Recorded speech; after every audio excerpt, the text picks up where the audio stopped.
Welcome to the Gamers Inn. Come on in, pull up a chair next to the fire. It looks like you've had a long journey. I'm your host, Jocelyn, and joining me is not Ryan, which is really shocking, I know, because this is actually the first week in 92 episodes that Ryan has ever missed. So he had to go away for the weekend, but instead I have the fantastic, amazing Garrett from StarCast. How you doing tonight, man?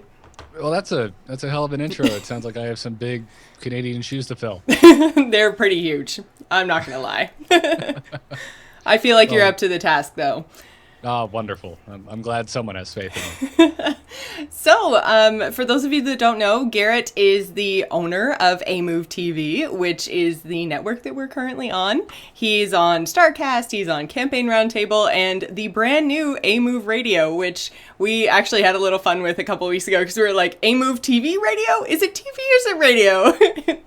We just dropped the TV because we were like, well, we want to do one where we don't really need to worry about video. Get back to our roots. And so we're like, okay, we'll do live video when we record it live, but after that, we're not going to worry about doing anything with the VOD because who wants to just see our talking heads on YouTube?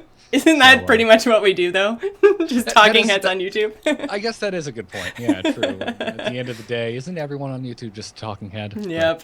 Yeah, exactly. No, A-Move Radio has been a lot of fun. It's anyone who's listened to StarCast from the beginning is probably aware of the fact that Kyle and I like to get just tragically off topic at times. So this has given us an outlet where that is almost the goal. That's fantastic. I know I was a huge fan of This Week in Blizz, so I was a little bit sad, but then I saw what you guys were doing with the whole A-Move radio thing, and I was just like, yes! More broad exactly. Gaming, love it. Yeah. And we'll still talk about Blizzard stuff. It's just like, you can't really get away from that. Right, exactly. But now we're not forced to talk about like specific percent changes to the run speed of a barbarian in Diablo, because honestly, like going to that show, sometimes we'd look at some of the news and be like, do you care about this? No, do you? Okay, why are we talking about this? So that's kind of why we just like, well, why don't we just do something that plays to our strength, which is ADD on a massive level. That's amazing. So everyone should check out A Move Radio. They stream live, same place we do, every Monday night, same time slot as This Week in Blizz was? Yeah, 8 p.m. Eastern time. There you go. And while you guys are at it, if you're looking at what Garrett is into, you can actually head on over to Slashloot, because along with the Gamers In t-shirts on Slashloot, you guys can actually get StarCast t-shirts, right? Yes, they absolutely can. There's a StarCast shirt and another one with which has Tychus the Marine with Kanye West glasses called Stim Shades. That's another one of ours as well. So you can I don't think I've actually seen that one. It's been a few weeks since I've been on that site, so. Oh, I'm proud of that one. I love it. That is actually really amazing. So, that's just slashloot.com, and head on over and grab yourself some swag from A-Move. Which brings us into what we're playing, which is pretty much all we're going to talk about tonight, because I just didn't want to do news, and Ryan's not here to make me. So we're just going to talk about everything we're playing. In your face, Ryan. Yeah, take that. We don't have to clean our room. I can have ice cream before I finish my dinner. Exactly. Oh, I'm so psyched about this. So I've been playing some Borderlands 2, which I know for everybody is like old hat, because we're like, I don't know, it's been out for 8 months or something now? Maybe more. Because I want to say I got it around Christmas last year. Yeah, because I got it during the Steam Christmas sale. I got mine during the summer sale. So I picked up a 4-pack. And so I gave one to Joel, and we gave a couple away on the show. So Joel and I played, last week. And man, is it fun. Is Joel better at that than he is at StarCraft? No. Really? Oh, damn. Well, he must be awful then. No, he's actually not that bad. I'm just teasing him. He's fine. I hope you heard that. Joel? Oh, he will. He will. You need to come back, man.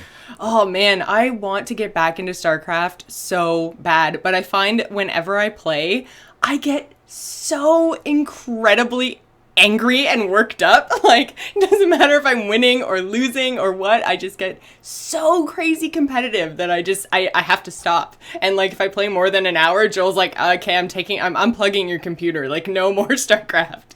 That's funny. It's something we talk about on StarCast a lot. I mean, it's to the point where, in the community, it has a name. It's called ladder anxiety. It's like you're almost like afraid to hit that find match button. I'm not so much anxious anymore about joining the actual matches. I just get really, really ragey. I know that feeling. As a matter of fact, just before we started the show, I was scarfing down some food and talking with my girlfriend about, what she was asking me what the show is about tonight. Mm-hmm. I'm like, oh, it's like a general gaming and news podcast. So we're going to get on, probably talk some GTA. I don't know. And I forget how we got on the subject of my nerd raging, but she made the joke that anytime that she's out in the living room and I'm in the office and she hears a loud pound, she's like, at no point do I ever think, something must have fallen off a bookshelf or something. She's like, nope, I guess Garrett lost something. Garrett must have lost the game of the week, whatever that happens to be. Yeah. Exactly. I have a really, really bad case of rage against video games, but it's never against necessarily the game itself or the people I'm playing against. It's always against me. I'm just like, why am I not better? Why is this so hard? Oh, yeah. Especially, I mean, like in my case, when you do a show about one specific game, you're just like, I should really be better at this. But I think I talked about it last night on StarCast at some point. I said something about, so there's something specific about StarCraft where when you lose and you lose bad, at least for me, I like want to go into the corner and huddle and pretend I don't exist. I just feel ashamed when I get really like steamrolled. Well, we should just totally leave this Borderlands 2 talk aside then, because I know that you are really, really good at something that I am really, really not good at. So I think it's a really good time to mention Hearthstone, because you hit a milestone yesterday from what I hear. Yeah, I hit Masters yesterday, which comes to find out, I guess it was just in time because we're about to have the first rollback. I didn't even know that. Oh, yeah, they announced, I believe it was yesterday, that the first major balance patch is going to be coming out soon, so to expect a full wipe of everything, you're going to have to go back through the tutorial again. You're going to have to... I just leveled up my rogue. Just. Oh, really? Only because I heard Dills was talking about how much he loved playing the rogue because it was like an auto win card, and I was just like, I'm losing so much, I just need to try something else. So today I played the rogue for like 2 hours, and I kept going up against a priest. I'm just playing AI because I just find other people are so intimidating in a game that I feel like I know nothing about, because it's so complex, because you have so many different cards to choose from for all the different classes that I just feel like I'm never going to learn, or at least not in a beta. I'm not going to take the time to really dive into all that there is to know about Hearthstone. So yeah. I mean, as you can see, I wish you could see my desk, but I'll pick some up right here. I'm rather into Magic as well. Oh, I used to love Magic. So, I don't know. It's kind of it's right up my alley. It's like, I like Magic. I love Blizzard. You mean I get like a little bit of both? Sign me up. Mm-hmm. I don't know. I'm digging it. That game has stolen so many hours from me. It's ridiculous. But I like it because, I mean, if you do just one game, it can be relatively short, and it's I found that it's become my kind of like my decompression chamber after a really intense night of, say, StarCraft or Dota 2. And especially if I have a bad night and I've lost, I'm like, oh my god. Well, at the very least, I know I can get into Hearthstone and at least win one game before I'm ready to go to bed.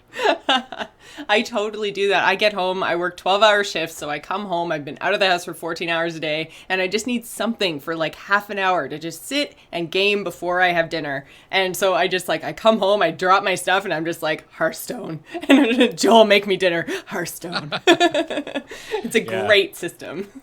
If you want to try a deck, if you want to try a class, I don't know what you would call it. I guess a hero is what they're calling them in the game, that isn't completely broken and will probably not be nerfed into the ground with the latest patch. Try the Shaman.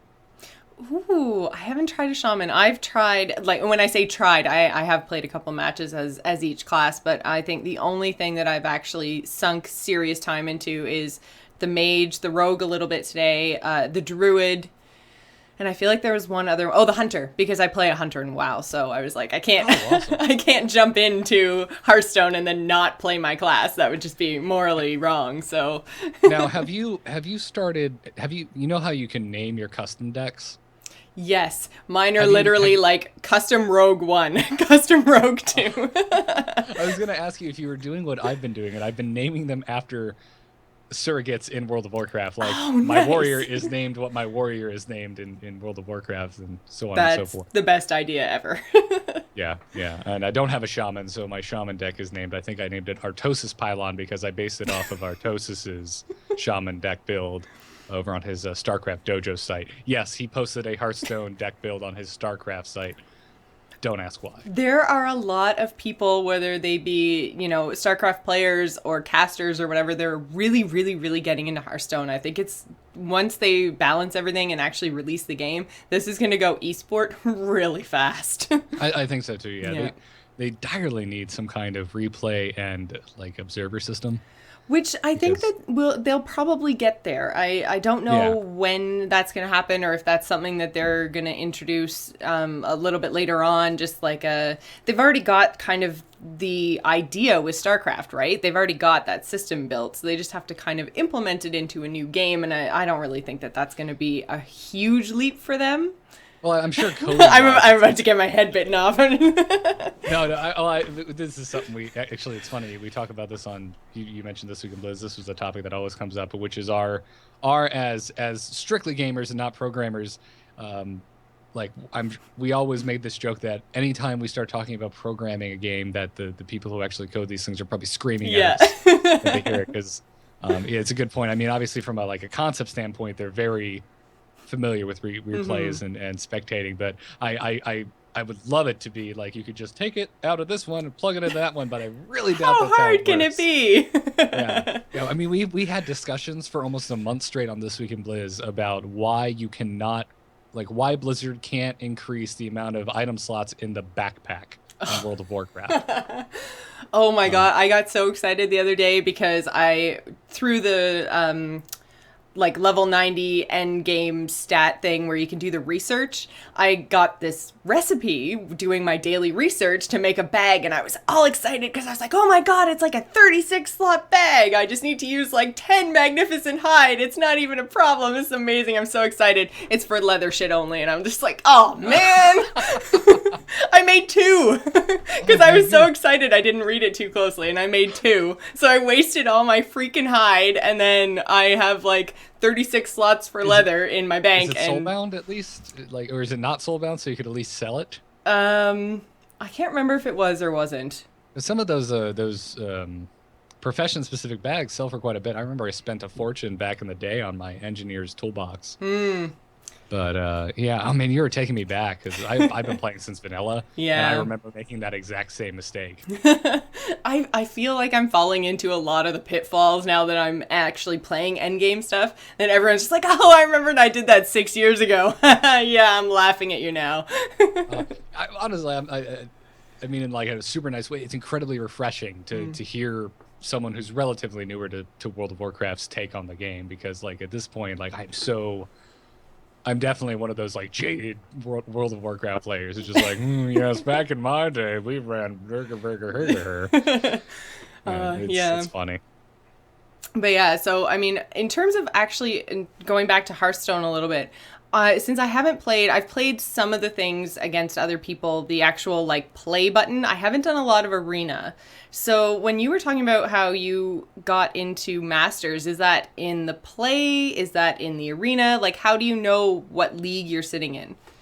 That's via the play button, and I guess nowhere. I'm not sure if anywhere in the actual game itself it calls it this, but this is in StarCraft 2. That's called the ladder. Yes. So you go into matchmaking 1v1, 2v2, 3v3, etc. As long as you're doing ranked, you're playing on in your case, the North American ladder. Mm-hmm. And you can land in any of the leagues between bronze and grandmasters and everything in between. Guess where I land? Yeah, it happens to all of us. So Hearthstone has an incredibly similar system. I guess it starts at Copper and goes to, at the moment, Master, even though it says next rank Grandmaster, but currently I guess there is no Grandmaster in the game. And I'm very curious to see if it's going to work like it does in StarCraft 2. In StarCraft 2, there are only ever 200 Grandmasters per server.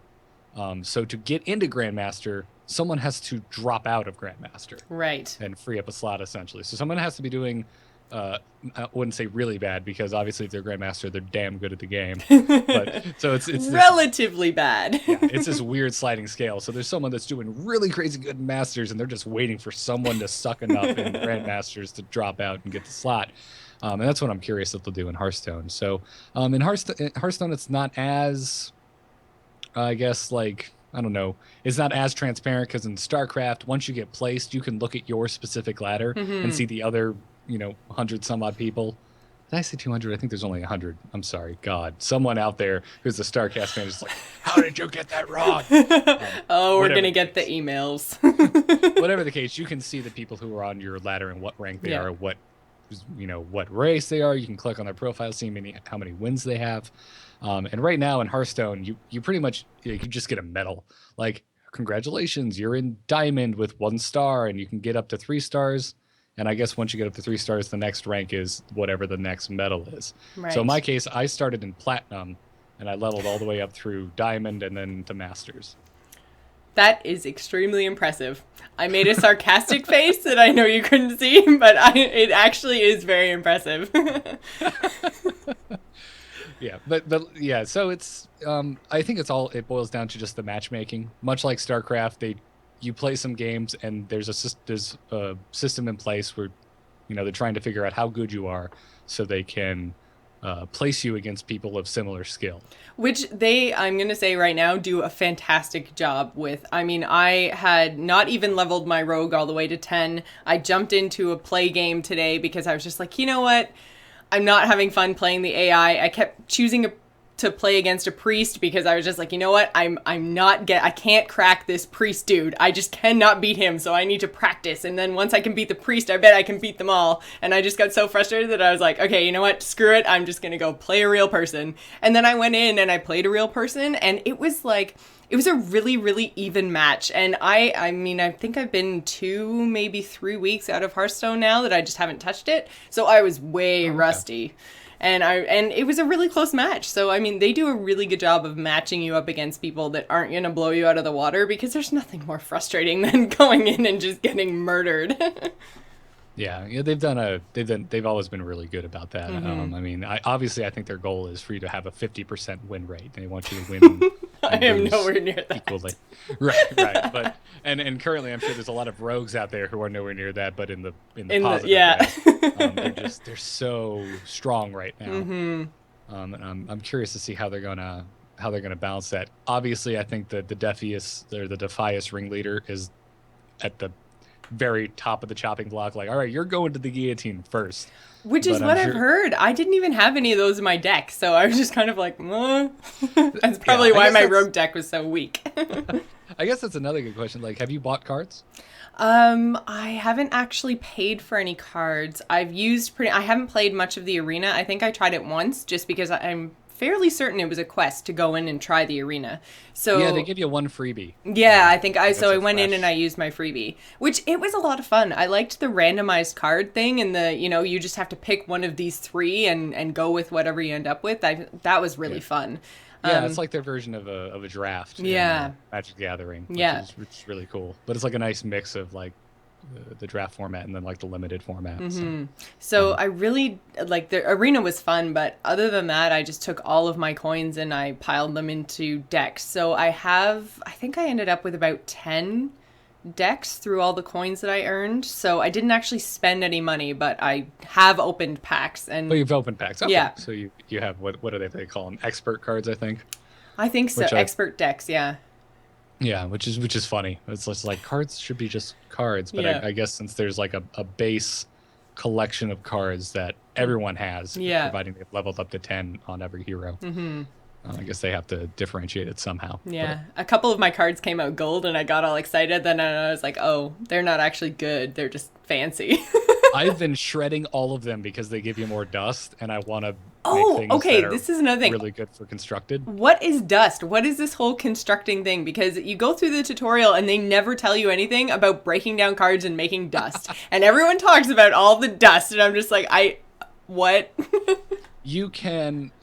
So in World of Warcraft, you have the profession enchanting, where you can disenchant loot and get dust or crystals to then make enchants for items.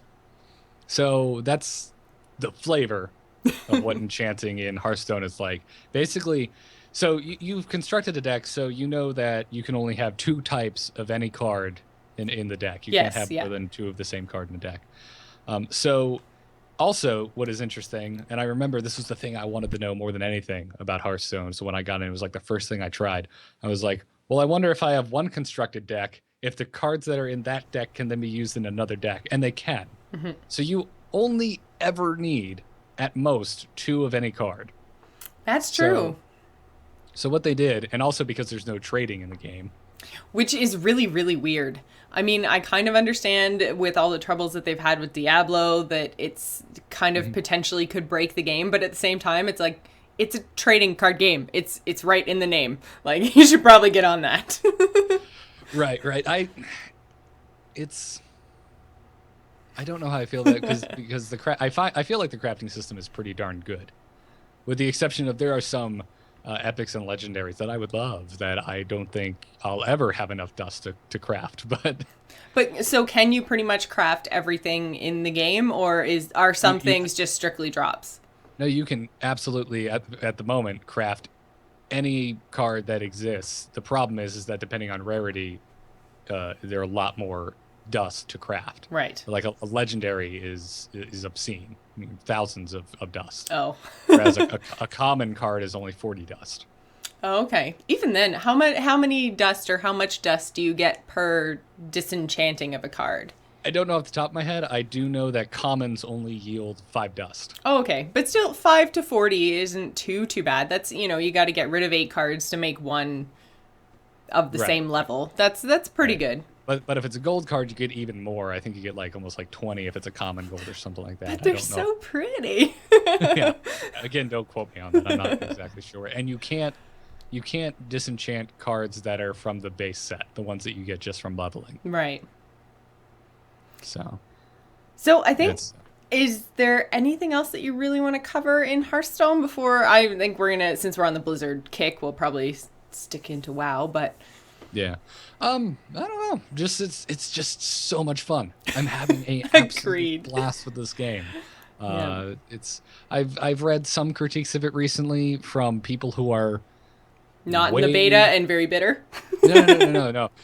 As a matter of fact, last night on StarCast, I specifically stated that I stopped reading the Hearthstone Reddit because it is nothing but people complaining that they're not in the beta. But no. I read a critique of the game recently by, I'm trying to find the gentleman's name. Crazy smart dude. Uh, Brian Kibler, who is a game designer and designed the tangible World of Warcraft card game Right. that just recently they ended. Which is so sad because all the pets. Yeah. He's also a very accomplished pro Magic the Gathering player. So this guy's kind of a a high roller in the world TCGs. yeah, competitive card games.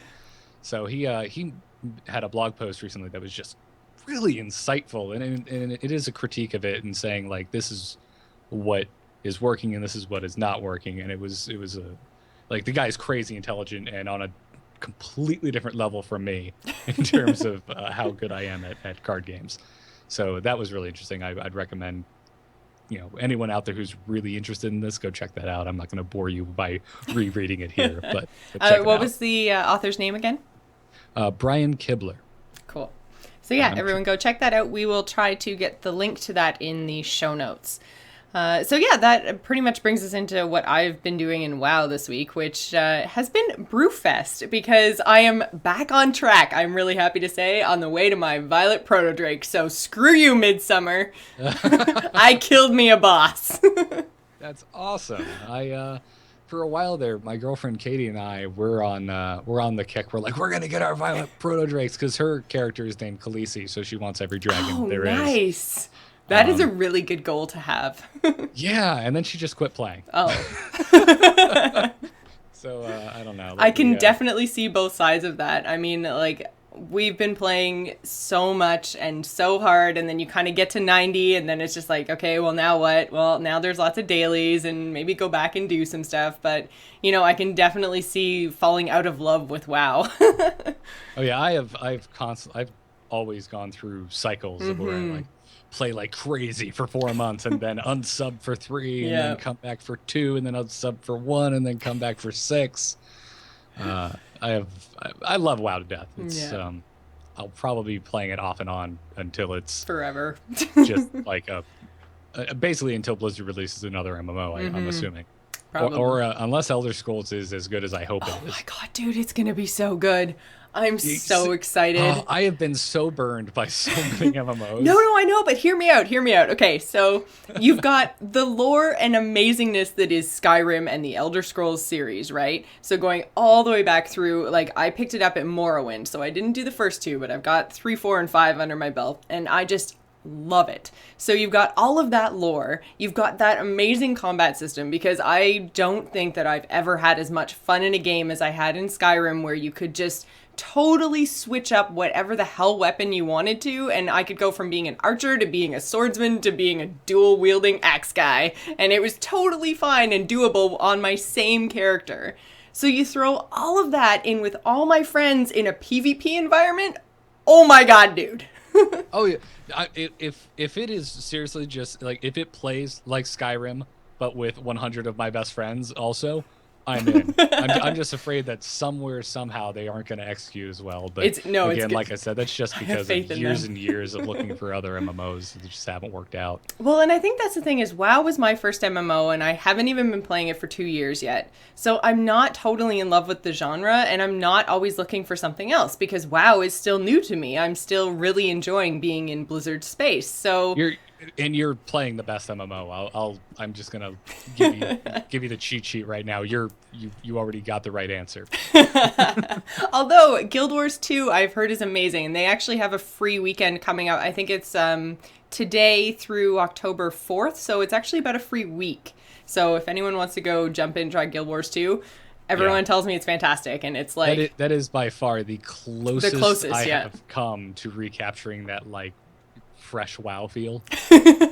But none of my friends play it, so it's just like, I own it, but no one's playing it, so it's lonely. That's what's kept me coming back to WoW so much, is that being part of AIE, there's always people online, there's always people to talk to. You feel like you know them all, even if you've never talked to them before, just because you share this AIE-ness. I need to get over there. I don't know what I'm doing.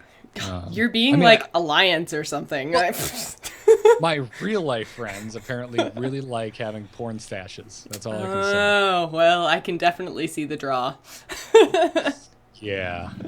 Oh God, I apologize for that loud motorcycle that just drove by. Oh, is that true? I figured you clicked on something you shouldn't have or something. No, I wish that was a soundboard drop or something, but no, we just have multiple people on this road that own obnoxiously loud vehicles. I totally thought it was like, and then they added goblins and it all went to hell. Motorcycle sound. No, man, that was the best. I remember when they added the motors, the Mechano Hog and the hog and the chopper in Lich King. I was just like, new goal, because I am an engineer. Oh man, that's awful. I spent a lot of time with the goblins over the last week trying to finish up Brewfest, doing the Dark Iron Dwarves when they come and attack Brewfest, and you have to like hold them off by hucking beer mugs. Did you ever do that? As a matter of fact, that's right after Brewfest was when Katie, my girlfriend, kind of fell off because we had such a hard time getting all the achievements for Brewfest. And that was so hard. I distinctly remember trying to do that 7 times before we finally got it. I think I did it. It was more than that, because not only is there no one playing kind of the repeating content or the lower level content, is that now that Orgrimmar is actually instanced out if you're in part of the raid, because the Siege of Orgrimmar came out, right? So everyone is not even there anymore. So I can't even like run in and be like, guys, can you just run outside for like 2 seconds and help me with this? Because they can't see it. They're not even there anymore. So really, that's strange. Usually when there's an event like a world, like a holiday event like that, they take that kind of stuff into consideration. It could be that they can see Brewfest, but they definitely can't see me running around between the bank and the auction house going, help, I need help with the dwarves. That makes sense. Yeah, so if they're not coming out to outside, then they're not going to go to the event, they're not going to see it, and Yeah. I love so. this image of my head of you literally running back and forth between the two busiest spots in Orgrimmar, like all caps slash Yeah. yell slash Y, help, help, the dwarves are here. And The dwarves are coming. The dwarves are and coming. no, they probably do see you, Jocelyn. They just think you're an NPC. Oh my god, they They don't probably think you're a do. player. No, my gear isn't matched well enough for me to ever pull off being an NPC. But yeah. So you're not like me then. I transmog like every 2 seconds. Like I'm bored with these shoulders. I'm gonna use these ones, and I guess I should go find 10 other things that match. I totally used to, and then I was switching gear so often when I was leveling that I didn't, and then now with all the Timeless Isle stuff, I'm If you're a fresh 90, Yeah. if you're fresh 90 hitting the Timeless Isle, you're gonna be replacing gear left and right. Yeah, so I've just kind of like held off because that's another thing I've been doing a lot of is Timeless Isle, and you can lose so many hours in that place. Like, although I went around the first day and I found, I think, most of the treasure chests, and they're like one time only. So that was my favorite part because I couldn't kill anything because I have like no skill and don't know what I'm doing. So I was just like running around finding treasure chests and like getting coins and gear and being like, ha, I have better gear than you now. Suck it, Mr. Dude killing a snake. Yeah, the first time I went out there, it was you have to party up. It's ridiculous. Everything there is elite, and everything there wants to kill you with a vengeance. Yes. Oh man, I tried even today, and I have everything now except for my chest is 486 instead of 496 in terms of eye level, and I don't have pants yet. My pants are still 450. Everything else is Timeless Isle gear, and I got two-shotted by a snake. I'm just like, what is going on? Pants were, I think, the last thing I ended up getting an epic version of on my pally, on my main as well. I had, and I remember my buddy, I have a buddy named Mike who plays a hunter, one of the best damn hunters I've ever run with, and he had all epics and then had replaced all of his epics at least once. Never got a pair of epic pants. Just like had the worst luck on the face of the planet. And then of course when Battlefield Barons came out is when he wasn't playing. I'm like, dude, you could have gotten like free pants. They're just giving them away. Oh man, that's something I didn't do until like the day before 5.4 dropped. And then I was just like, I found out that they weren't going to have 5.3 Baron stuff in there anymore. It was just going to be gone. And I was like, oh man, I better go do this. But I didn't actually really get any gear or anything out of it because I only went through and did everything once. So yeah. I got one legendary pair of boots from walking up the mountain. Oh yeah. Those epic boots you get from the Emperor quest are really good. Yep. Yeah, you didn't miss too much. It wasn't honestly that exciting from like a lore standpoint. Although it was mostly just a grind for gear.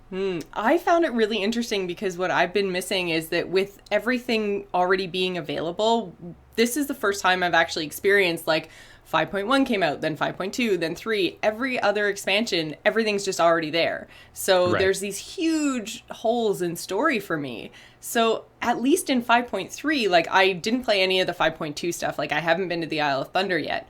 But at least playing through 5.3, I totally understand now why we want to, get a new war chief and stuff. So right. It so filled odd, in a hole. Yeah, especially if you leveled up from 1, you're pretty much time traveling because you start and Deathwing is alive and has just decimated everything. Then you get the Burning Crusade, which basically sends you like decades into the past where Illidan's still alive. Yep. And then you fast forward to Lich King where Arthas is somehow still alive. And then like you never see Illidan die, you never see Arthas die.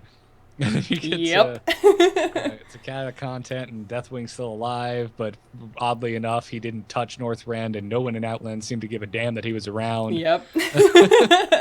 It's definitely an interesting experience, that is for sure. But something else I'll stop for like ever. But so you've actually been playing something else this week that I haven't had a chance to get my hands on yet. We touched on it last week just with all the news around the, like crazy angry reviews and people getting mad that everyone didn't just give it 10 and all that kind of stuff. So we did talk a little bit about Grand Theft Auto last week, but you've actually got your hands on it. So I've been, besides Hearthstone, Grand Theft Auto has been very quickly draining hours away from my life like some kind of time vampire, and I don't mean the sparkly kind. Oh, good. No sparkly vampires here. So yeah, that game, I did not like 4. I didn't play a lot of 4. I just wasn't into it. So it's been a while since I've really kind of gone all in on a Grand Theft Auto game. So I guess the last one was San Andreas for me. So it's kind of interesting. So since my last real Grand Theft Auto experience, which was San Andreas, which was like this low res Los Angeles, I have actually lived in Los Angeles for a period of time, moved back from Los Angeles, and now Grand Theft Auto 5 is this really crazy, surreal representation of that city.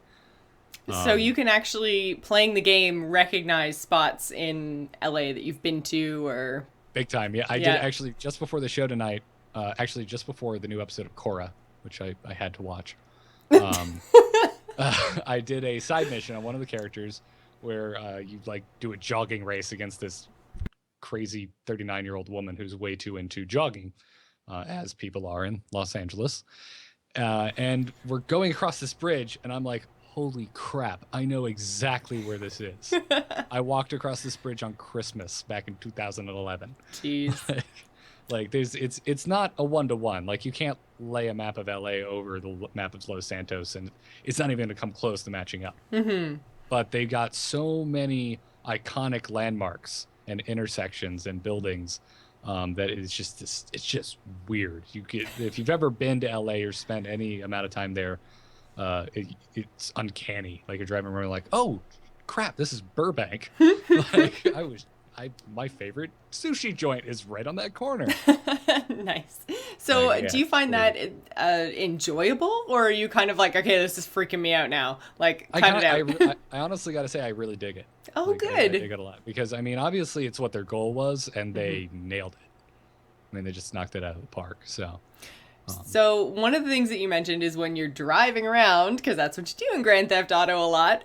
What are the mechanics like in this one? Because that is the one thing about Grand Theft Auto and really anything that Rockstar does. I hated it in Red Dead Redemption because it felt like you were just, a horse that drove like a car. And, it was the same thing in LA Noire. My least favorite thing was the driving. Is it different?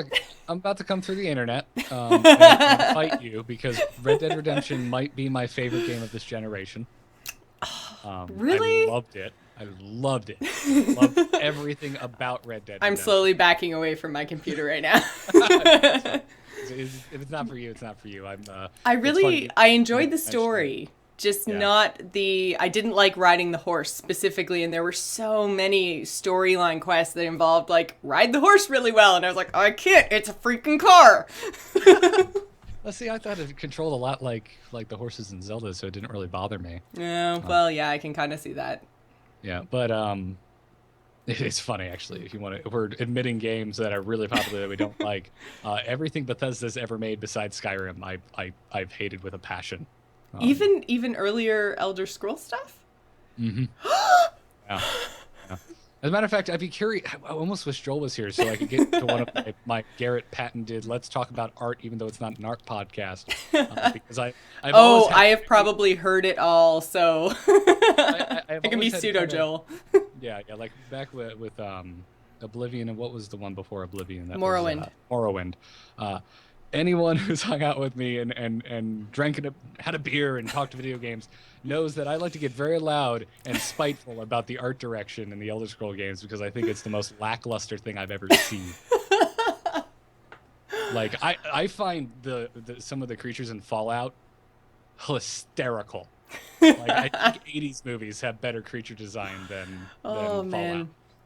That is definitely one thing that Joel said is he was just like, everything looks the same.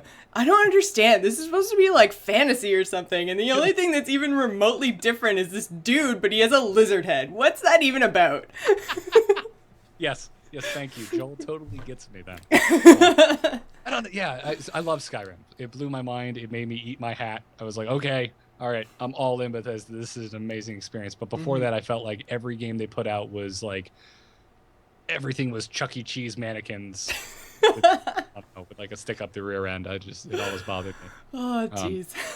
How did we get here? Grand I don't Theft even know. Auto, Red Dead. Red Dead Redemption. Yeah. Okay. All right. Very, very good point. So, anyways, Back to the driving in Grand Theft Auto. Is it better? yeah, it is. As a matter of fact, Grand Theft Auto 4, that was one of the big things that really turned me off. I thought and still think that the driving in Grand Theft Auto 4 is the worst driving in any game ever. Like it's Fair like enough. trying to drive soap on ice. That is a heavy really, soap. really good comparison, actually. I mean, I don't think I tried the start of 4 and it felt very similar to 3, but with worse driving. I didn't even think that they could do that. I played a bit of 3. I liked it. You know, there was a lot out at the time, so I gravitated towards other stuff. And the system that I had, I mean, God, I was little, I was young, so the system that I had for playing stuff on was not that hot. So, I mean, it was chuggy and laggy, and I was just like, meh, I'm out. I was so good at driving in the original, like the last generation Grand Theft Autos, because GTA 3 and Vice City and San Andreas, they all came out at a time when I was like, had the least responsibility and the most free time. Exactly. So I played so much of those games. Like I was the master of getting away from cops. Like I was so good at driving those games. So like when I got to 4 and I know what they were trying to do. They were trying to, bring physics into driving. And on paper, I love that idea. And I just don't think it was executed very well in 4. And now, fast forward to 5 now, I think that they've reached a really happy median where it feels a little arcadey, but the cars definitely still have weight. But it's not unfun to drive. Mm-hmm. It took me a little bit getting used to, and getting a car that handles better definitely makes all the difference in the world. Like if you get they have like the equivalent of a Prius, which I actually drive in real life. They are not fun to drive in this game, but they shouldn't be. Yeah. But if you get one of the tuners or like the Lamborghinis, those things are just fun as hell to drive.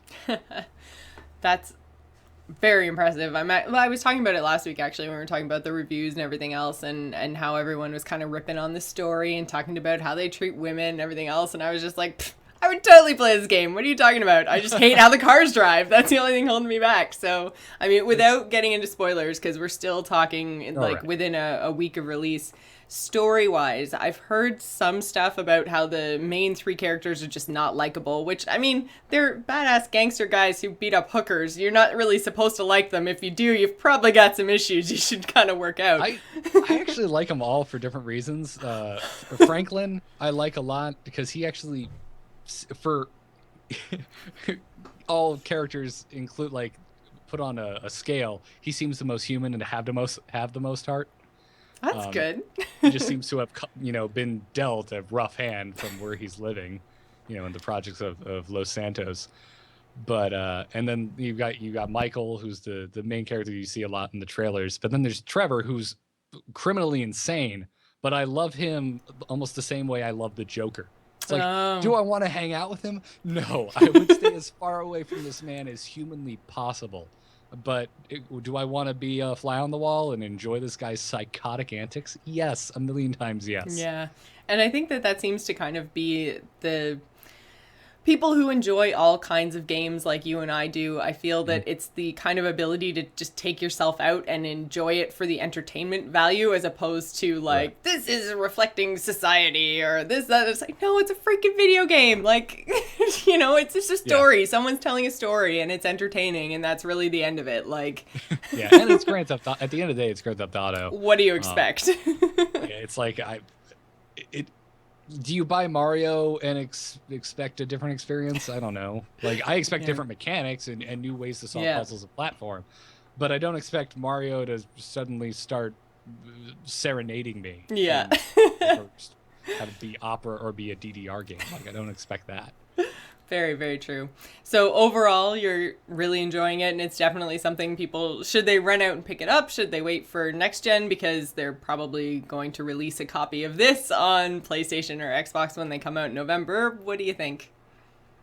I guess it all kind of depends on you. If you enjoy these type of games, if you like open world crime games, this is the quintessential open world crime game. If you like Grand Theft Auto. yeah, exactly. I've been playing Saints Row 4 too, which is actually at this point is such a different beast. But I highly recommend. I mean, I love it. I'm having a really good time with it. So That's good. I'm glad to hear that you're not that.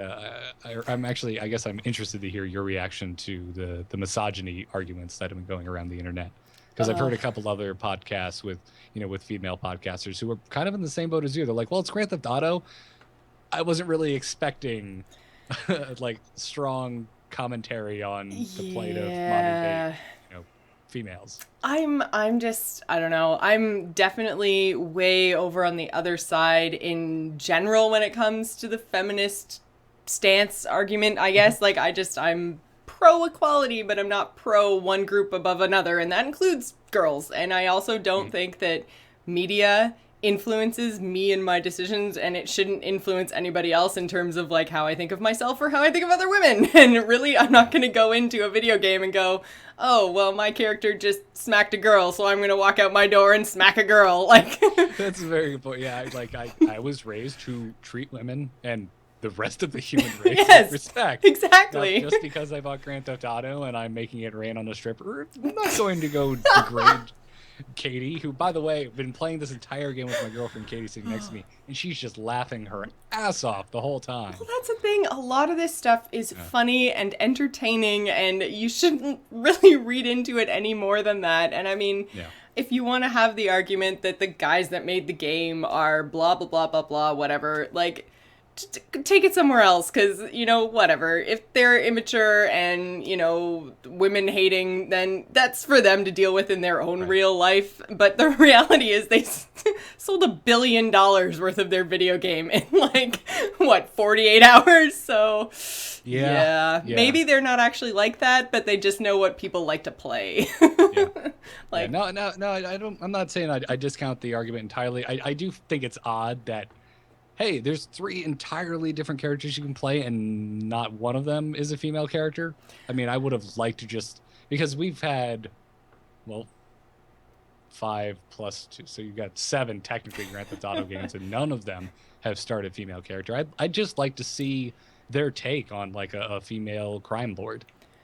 Yeah, I guess so. I think, I don't know. I like people to be able to tell whatever story they want to tell in whatever way they want to tell it. And I don't want ever a female character to be in a video game and feel forced. For me, my that's not what I'm saying. favorite female... Well, yeah, no, I'm not saying that you're saying that, but that would always be my fear, is that they were like, oh, well, in Grand Theft Auto 5, we had 3 male characters and everybody bitched, so Grand Theft Auto 6 is going to be 2 chicks and a dude, or, whatever. Just because just because it has to be because people are telling us we need female characters. Like, for me, when they made Commander Shepard a woman and I could play Mass Effect 3 as a woman, that was awesome. And it never felt forced. All of her dialogue was similar, but not exactly the same. And I really, really enjoyed that experience. If they had just put a female skin on top of a male character, I wouldn't have enjoyed that half as much. So let's be honest, if they kept the male voice, it would be a little awkward. That is true. Although maybe it's just a very, manly Commander Shepard. I can't actually do a male voice, so should probably stop that now. But I think you should carry through the rest of the entire cast with that voice. No way. I'm just gonna no. But that actually brings me to the last kind of thing I wanted to mention was Joel finally finished Mass Effect 3. So everybody who's been kind of following the show for a while, he's been playing off and on for about 8 months. And what I've been doing is watching him play it. Because it's such an entertaining title, I'm getting a completely different playthrough just by sitting watching him. And it's almost like watching a movie. So I've been wanting to go back through again, and because my girlfriend Katie isn't very into playing a lot of games. There's certain games she enjoys, but overall, if it's like a Twitch shooter, it's not her thing. Yeah.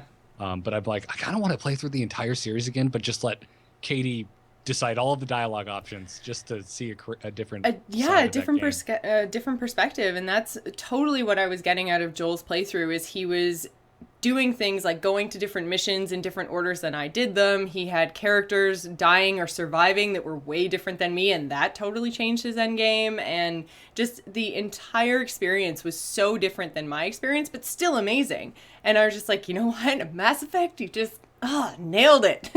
But he got an ending that I didn't even know was possible. So, I mean, it's been out forever, so I don't even care if you guys are going to call is it the spoilers one, on me, so. is it the one where you walk in the middle? No, it's not. That's the one I did by accident. Because Oh. the whole entire time. Because the other two are the most obvious. Well, And yeah. I found about the middle option after I beat it. I was just like reading up on it. I'm like, what? That was an option? That's the option I would have taken. Oh my god, that's so funny. I was through like, well, first of all, you go up in the beam to get to the Citadel, and then you go up in a beam to talk to the little dude that's on the top of the Citadel. So I literally thought that to go to the place to make my final decision, I had to go through the beam again. So I ran into the middle, and then that was my ending decision. And I was like, oh, wait, what's going on? I'm like, I didn't even make my choice yet. So, but no, what Joel did was, and he's going to play through it again because it's so ridiculous. He was like, he didn't really understand the whole conversation with that little AI kid. And then he kind of got it. And then he was just like, this is dumb. I don't want to do any of this. He turned around and shot the kid in the head. I didn't even know that was a thing. Yep, you can absolutely do that. I think it still gives you one of the three options, though. I forget which one it gives you. He said that because I heard it happening as I was setting up for the show last week, and he was like, my game's over. I was like, what? No, there's like a good 10 minutes of dialogue at least left. You know, there's cutscenes and everything. He's like, no, it's over. I shot the kid in the head, and then he went, so it's all gonna be the same, or something like big and dire in this booming voice. And then it was just like, the Reapers win. We lose. That was it. I was like, oh, yeah, well, no. You're gonna be a jerk about it. Well, yeah, you did shoot the little kid in the head. So there's that. He's not really a little kid. He's more like the I don't even know, the dude with the beard in the second Matrix in the room full of TVs. It's like the dude with the beard. There's a dude with a beard.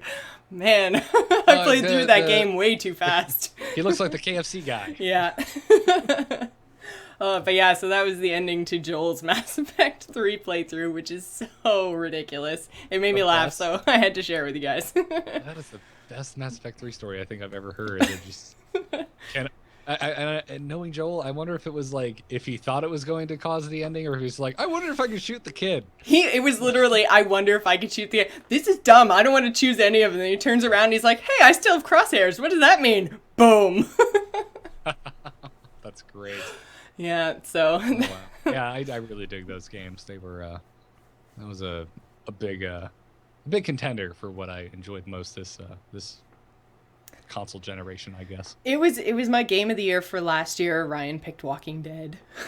Sheep. Walking Dead was phenomenal. I don't care if it was echoing what everyone else was saying. Which I would almost not call it a game. That experience was unforgettable. Which is why I said it couldn't be game of the year, is because it's not really a game. It technically is, though. It technically is. I know technically it is, but I just felt we're totally going to go into it. If you guys want to know everything that I think about Walking Dead, go to our game of the year from last year, because it's literally this exact conversation. But it just... Walking Dead was interesting, but I think I played all 5 episodes in one go. So I think it was just, I was kind of like, meh, yeah, it was all right. Yeah. I think if I had had the anticipation in between each, it might have been better. But yeah, given everything else that came out last year, Mass Effect 3 was my easy winner. Yeah, I'd do an episode, then I'd take like a couple days break, because that's heavy. Like, you must have been depressed as hell by the end of that, because like every single episode at the end of it is like, all right, would you like to kill the kitten, or would you like to kill the puppy? Like, enjoy. Either way, it's your fault, and you should feel bad about it. Yeah, really. See, and I think that's the thing, is that because I played it so quickly, none of that ever really sank in. So I was just kind of like, yeah, okay. It felt like I wasn't invested in any of it, so I was just kind of like, meh, whatever, you know. Okay. I really dig The Walking Dead. Like, I'm really into the comics, and I've been very let down by the television show.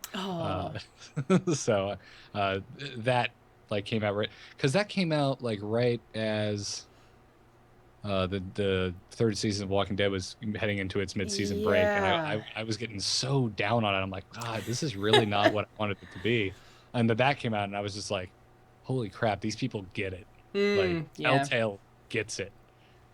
I found I did enjoy the comic books, and I haven't read all of the comic books. I think I've pretty much read up to where they are in the TV show I've read in the comic books. That's about where I am as well. Yeah. I'm still going through it. And then I recently picked up Saga, which has derailed me because it's amazing. Totally turning into a comic podcast by accident. Hey, this sounds like every other show I do. That's true. Today we're here to talk about StarCraft, but let me tell you about Super Smash Brothers because it's totally like StarCraft. Watch, I'll bring it back around, guys. Don't even worry. Jigglypuff kind of looks like Creep. I don't know. And on that fantastic note, I am going to tell everyone that Ryan, Garrett, and I really appreciate your continued support of our show, our network, and the support of our sponsor, Doghouse Systems. You can use the code TheGamersIn to double your RAM when we purchase a new gaming rig. Head on over to doghousesystems.com and get your order on. So, it's Extra Life time again, guys. I'm very excited. Everyone else should be excited when they hear this later. But for those of you who were paying attention and following the show last year, you know that it is a 24-hour gaming marathon. They've actually changed it to 25 hours this year because apparently 24 was too easy or something. Clearly, they're not actually doing it. But they've changed it to 25 hours this year. So last year, we streamed pretty much the entire time. We are going to be streaming again this year. We have partnered up with the Tadpool and various Frog Pants personalities. So we are going to be bringing you all kinds of fun content, including Bill Doran of Punished Props. He is going to be coming on and playing some games with us. So you can check out everything. I love Bill. Oh, isn't Bill the best? He is such a mega talented jerk. I'm so jealous of him. He's too good at what he does. He is amazing at what he does, and everything that he does is over at punishedprops.com. So you guys should head on over there, check out everything that he does. He just did, speaking of all the Elder Scrolls stuff we were talking about earlier, he made amazing skeletal Draugr costumes with his wife, and they cosplayed it, and it made the internet explode. Those who make amazing costumes from scratch and amazing talent together stay together? Something like that, although I'm sure that you could say that a little bit more succinctly, maybe. But No, I think I nailed it. Oh, totally. Yeah, so we actually got the chance to interview Bill, and I'm pretty sure that you guys did as well. Was that on Starcaster this week in Blizz, or that when was on Starcast because he was building Kerrigan's Ghost right. I was wondering, because I was looking back to try to figure out, he was on episode 63 for us, and I was like, oh my god, 30 episodes ago? There's no way it's been that long since we talked to Bill. It totally was. It was like literally 30 episodes ago we talked to Bill, and you're right, yeah, it was time flies. Right around, it would have been around the Heart of the Swarm release because of the Kerrigan rifle build. So I'm not sure. Did we ever find out who won that? I'm sure it was posted somewhere, but way to ask me things that I had written down somewhere but are now underneath piles and piles of other show note copies. I'm putting you on the spot, man. Jeez, you so let me down. Yeah, no, I have no idea. But yeah, there's pictures of that rifle all over the place, and it is amazing. I was so jealous that I didn't win that. I found the episode for us. It was StarCast episode 141 titled Jimmy and Kerrigan Sitting in a Tree. Bill Duran was on to talk about building Kerrigan's Ghost Rifle. That was 7 months ago. Yeah. Holy crap. So there you go. If you guys want to check out us talking to Bill about various different things that he does, then you can check out StarCast and Gamers In, the episodes from way back in March. And he's going to be joining us and playing some games and being all cool and stuff. We have all kinds of guests, and we're going to kind of announce a new guest every week on Gamers In. And if you guys want to support us, you can go to the Extra Life website. You can support the team, which is just the Gamers In team, or you can support an individual like me. Me. I'm currently winning, or I was. There was like one donation, and it was to me, and I like tweeted out to everyone. I was like, ha, I'm winning. Screenshot. Huzzah. It's not going to last. Last year, Ryan beat me by like $500 or something. Oh, jerk. Yeah, he had some like random anonymous donation of like $500, and to this day, he swears it wasn't his mom. It was his mom. It was totally his mom. It was his mom. Yeah, I'm sorry I can't make that. Unfortunately, Kyle from StarCast is a selfish son of a gun and is getting married. I know. On that day. It's like How he's dare not he. thinking about the children. Think about the children, Kyle. Think about the children. You know what? I'll just have to bring my doghouse system to his wedding and participate from the reception. Oh, you totally should. I may be a little belligerent because I'm sure alcohol will be involved, but hey. That's okay. I will be belligerent just because I'll be so sleep deprived, so it'll balance out. It'll be fine. Oh, wonderful, wonderful. Nothing's better than streaming video games while wearing a bow tie. Oh my god, I was such a wreck by the end of last year. We did an update at like 5 a.m. and I was like in my sweatpants, like glasses on, my hair and ponytail, and I was just like, guys, I feel like I'm drunk. I've been up for 26 hours now. There's still 4 hours to go. This is ridiculous. It was a good time. You guys should check it out. Watch Jocelyn slowly slip into madness. It made me go, oh my god, madness. What else it was at like 3 a.m. last year, and we all played Slender. And that game lasted 7 minutes for me, maybe, and it was the most terrifying 7 minutes of my life. And it's up on YouTube. I can't play those games. I can't do that. I can't do Amnesia. I can barely make it through Dead Space. I don't like them. I don't like them. No, thank you. I guess the closest thing to a horror game I've played and thoroughly enjoyed was Last of Us. I have not actually played Last of Us yet, but it's one of those. Do you have a place? No, I was going to say it's one of those Okay. PlayStation titles, and I don't have one of those. I was about to say, if you have a PlayStation, there is no excuse whatsoever. But if you don't have one, I completely understand. Yeah, no, I can't decide. I'm either going to get a PlayStation 3 when all the next-gen stuff comes out, because, price drops, or I'm going to get a PlayStation 4 when I eventually get into the whole next-gen console space, but that's not on launch, because, I have a doghouse, so I'm just PC all the way. I'm in no... whenever Destiny comes out, that's when I'm going to have to make a decision on a console. Very true. Gotta play that new Bungie game. Is Destiny on all the consoles, or is it? It can't be. It's on Xbox One and it's on PS4. It is not on the Wii U. Yes. Okay. Well, that doesn't even count. that is not next gen. I didn't know if I was in a Nintendo hating safe zone or not. You see, I am not a big Nintendo fangirl. I used to be. I'm a fan of their IP and, Mario, Zelda, all of that kind of stuff. Yay. But in terms of their hardware and the decisions they made over the last 5 years, Ryan is the Nintendo apologist. Okay. I love my 3DS. I love it to death. Yeah.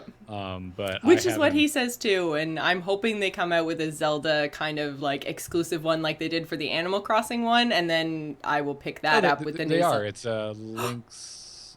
What is it called? It's a direct sequel to A Link to the Past. Apparently. Oh yeah, no, I know the game is coming out. No, I want a console, a special edition console thing. Gotcha, Yeah. They said they are doing one. They just haven't. Well, they did one for the 25th anniversary, which was last year, the 25th anniversary of Zelda or of Ocarina of Time. I can't remember which one. It must have been of the Zelda franchise, because Ocarina of Time is not that old. Yeah, is it that old? Yeah. And I was not 1 year old when I was foaming at the mouth and playing that game. Yeah, okay. I was like, wait a minute. I think I just got really, really old. But no, yeah, it must be of the Zelda franchise. And so that was last November. And so they do technically have a collector's edition Zelda 3DS. So I'm hoping that they're going to come out with a new one. But yeah, I'm kind of refreshing the news every day going, pre-orders, because I like the Animal Crossing one too, but it's sold out. So that will not happen with Zelda. Nice. So I think that pretty much wraps up the show. I've kept you 6 minutes long. I'm really sorry about that. Oh, how dare you. I know. Well, that's so no, that's fine. So you can visit us on the web at gamersinpodcast.com. You can find us on AMove TV, along with other fabulous podcasts, including StarCast, Campaign Roundtable, Biggest Fan, and AMove Radio. Garrett, is there She's lying. They're terrible shows done by terrible people. Especially that main host. He's a jerk. I was going to say, I'm pretty much sure that that's actually all of your stuff except Biggest Fan. So is there anything else you want to pimp before I let you go?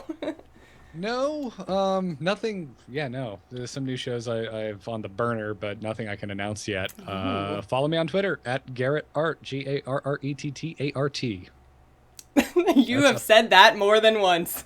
Actually, I think that's the first time I've ever spelt it.